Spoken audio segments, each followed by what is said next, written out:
पक्षी का गुस्सा। एक बार जंगल में एक साधु भगवान को प्राप्त करने के लिए तपस्या शुरू करे।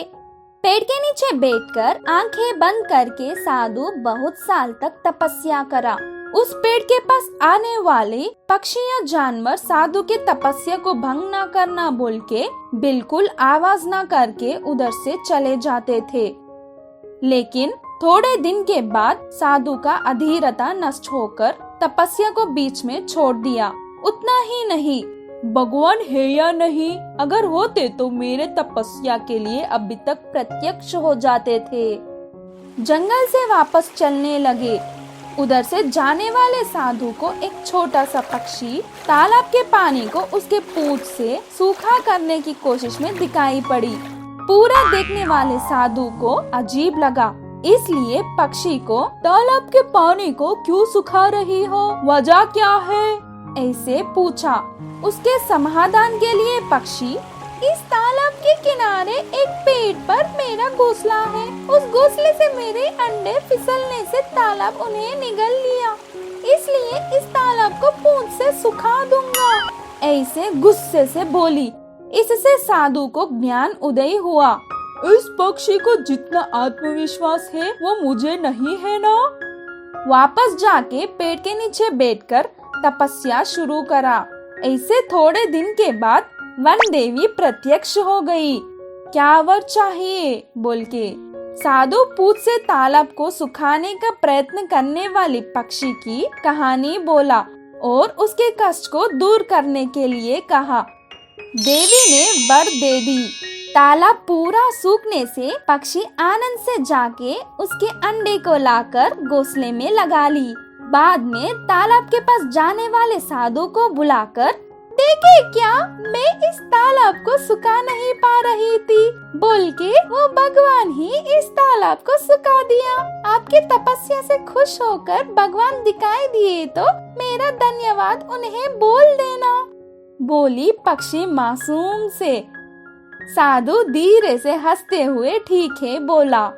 इस कहानी का सीख यह है कि प्रयत्न करने से भगवान भी हमारी मदद करते हैं। लालची शेर। एक घने जंगल में एक शेर रहता था। आज शेर को बहुत भूख लगा था। वह पहले पास की नदी में पानी पीकर खाने के लिए शिकार प्रारंभ करने की सोच रहा था। गुफा से बाहर निकलकर पानी पीने के लिए नदी के पास गया। नदी में पानी पीने के बाद खाना ढूंढ रहा था।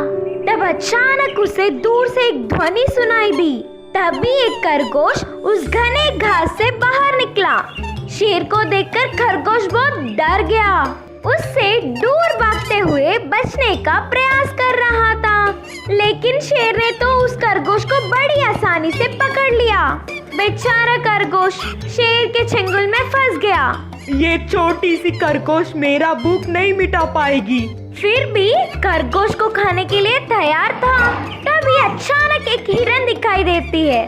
शेर लालची होकर ऐसा सोचता है कि ये छोटी सी खरगोश को खाने के बदले में वो बड़ा जानवर खाना अच्छा है।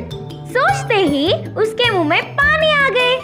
उस हिरन को देखने से अब इस खरगोश को खाने का मन नहीं था, तो तुरंत खरगोश को छोड़कर शेर हिरन के पीछे पड़ गया। यह देखकर खरगोश बार बार बच गया। सोचकर भागने लगी। शेर हिरन के पीछे तेजी से भाग रहा था, तो होशियार हिरन उससे भी तेजी से भागने लगी।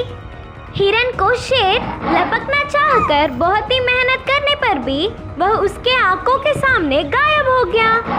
आखिर में शेर के लालच की वजह से हिरन तो क्या, उस खरगोश तक को भी पकड़ नहीं पाया।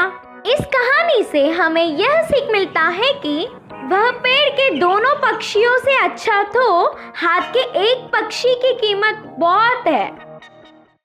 अजनबी जानवर। एक जंगल में एक चींटी रहता था। वह बहुत डरपोक था।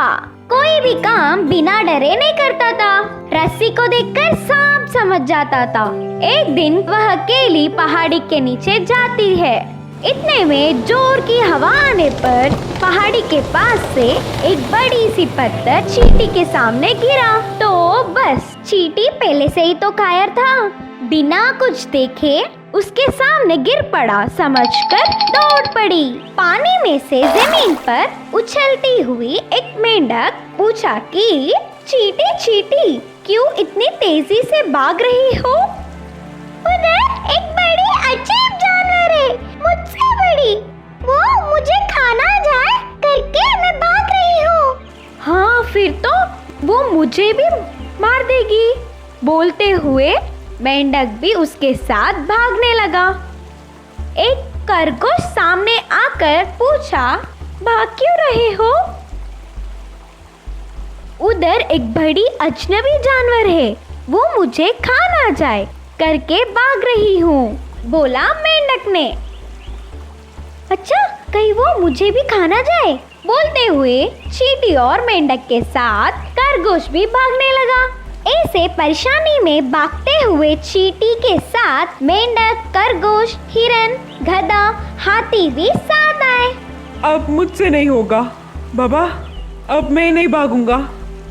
तब शेर उनके सामने आकर पूछा, क्या हुआ, क्यों ऐसे डर कर भाग रहे हो? तो हाथी बेदम होकर बोला, महाराज वो हमारे जंगल में एक बड़ी अजनबी जानवर आया, वह हमें मारने के लिए पीछे पड़ा था, प्राणों को बचाने के लिए भाग रहे हैं। अजनबी जानवर? वो कैसे? शेर ने कहा। उस जानवर को उसने नहीं, गधे ने देखा। बोलते हुए गधे की तरफ इशारा किया। उसके बारे में मुझे भी कुछ नहीं पता, हिरन पूरा जानती है। ऐसे हिरन ने खरगोश को और खरगोश ने मेंढक, मेंढक ने चींटी की तरफ इशारा किया। फिर चींटी वह अजनबी जानवर को दिखाने सबको पहाड़ी के नीचे ले जाती है। चींटी दिखाने वाली जगह पर कोई अजनबी जानवर था ही नहीं, बल्कि एक बड़ा सा पत्थर था। अरे इस पत्थर को देखकर मैं पता नहीं क्या क्या सोचते हुए खामखा डर गई। तो उस चींटी पर बाकी सबको बहुत गुस्सा आया। गुस्सा होने से पहले बिना सच जाने उसकी बातों पर यकीन करके भागना उनकी गलती है, समझ गए सब। अगर मैं सामने नहीं आता तो पता नहीं इस जंगल कितनी बड़ी मुसीबत में फंस जाता। इस कहानी से हमें यह सीख मिलता है कि बिना सच्चाई जाने कोई भी कदम हमें नहीं उठाना चाहिए। कौवे की दोस्ती से हुआ हिरन का नुकसान। एक जंगल में एक भोला भाला हिरन रहा करता था। जब उसे पानी पीना होता तो वो तालाब की ओर जाता था।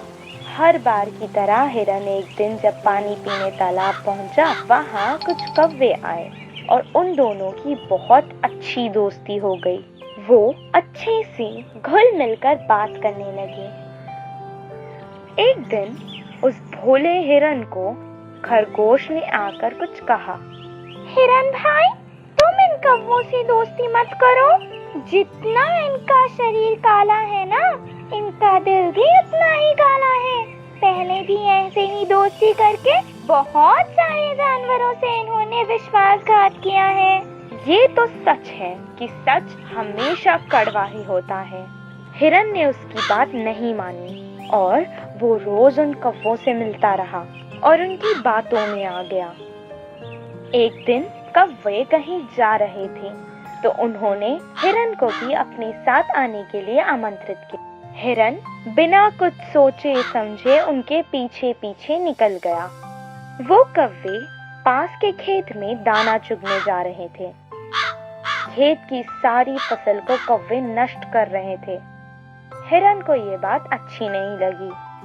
दोस्तों, ये जो तुम कर रहे हो गलत है। किसान ने कितनी मेहनत की होगी इस फसल को उगाने के लिए, इसे बर्बाद मत करो। किसान फसल उगाता ही है, आधा उसके लिए और आधा हमारे लिए। इसमें कुछ गलत नहीं है। आओ तुम भी थोड़ा सा खा लो। कौवों ने हिरन की बात नहीं मानी। अचानक उसकी नजर उसकी ओर आते किसान पर पड़ी। आकाश में उड़ने वाले कौवों ने भी उसे देख लिया था और वो तुरंत उड़ गए। ओहो, तो इतने दिनों से तुम मेरी फसल को खा रहे थे। रुको, अभी मैं तुम्हें बताता हूँ। लकड़ी लेकर वो हिरन को बहुत जोर जोर से मारने लगा। हिरन बेचारा बहुत विनती कर रहा था। किसान अपनी फसल के नुकसान पर बहुत निराश था और उसे हिरन पर गुस्सा आ रहा था। वो उसे बहुत देर तक बिना रुके मारने लगा। इस कहानी से हमें ये शिक्षा मिलती है कि बुरे लोगों के साथ अगर रहोगे तो वो तो बच जाएंगे पर तुम फंस जाओगे।